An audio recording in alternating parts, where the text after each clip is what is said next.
Marty, first of all, thank you for having me, and thank you for organizing something like this with the Atlantic Council. I think it's really important that we keep the ties of communication going on multiple levels. And as you know, obviously, entrepreneurship and women's issues are very dear to my heart. Martina, you ask a very important question. And I think when I sometimes sit back and look, I say, what on God's green earth am I doing? Between where I started, my studies actually had nothing to do with the work I did, let alone where I am right now, museum studies, but it was my passion and I had a deep goal of creating something and building something. But what I've realized is there's a common thread. The entrepreneurial spirit does not care whether you're in government or if you're in the private sector or if you're a stay-at-home mom or you're just traveling the world trying to find yourself. It's the spirit that constantly makes you think, what else could I do? Where's the gap in the market and how can I enter it and who can I help? And I have found that the skills that I had to learn, the scrappiness of being an entrepreneur, of trying to start something where nothing exists, find partnership and collaboration where it doesn't seem obvious, and to keep trying to iterate and develop, actually are the very same skills I needed in this job. Quite similar to many women across the world, when I woke up and tried to find my contemporary and my colleague, I couldn't find that in the kingdom. It was the same when we started our business.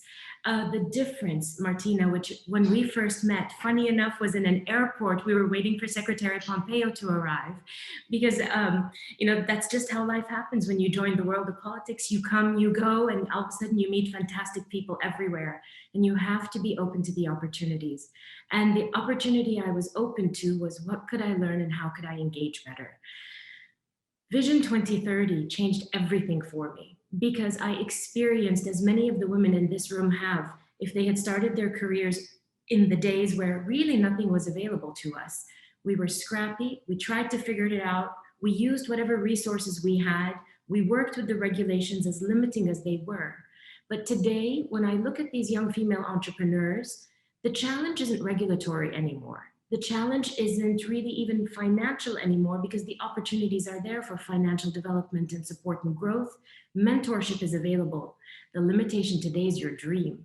And what I find so profound about Vision 2030 is it's unlocked so many opportunities for women to dream, but then to action the dream. And that's the difference. And that's a profound difference because many of us sat and thought, oh, I wish I could.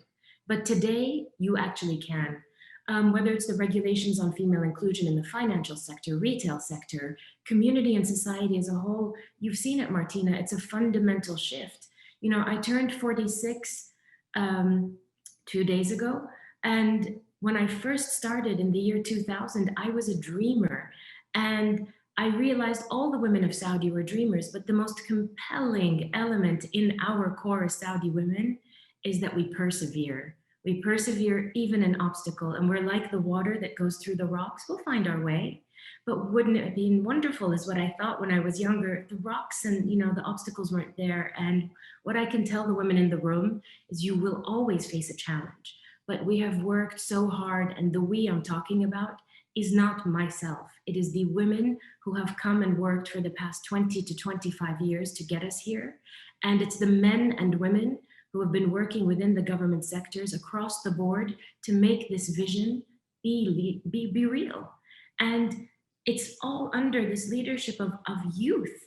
And I find it so inspiring, particularly since I'm not young anymore. But youthful leadership, spirit of innovation, it's overwhelming. And I can't wait to see what the women in the room do.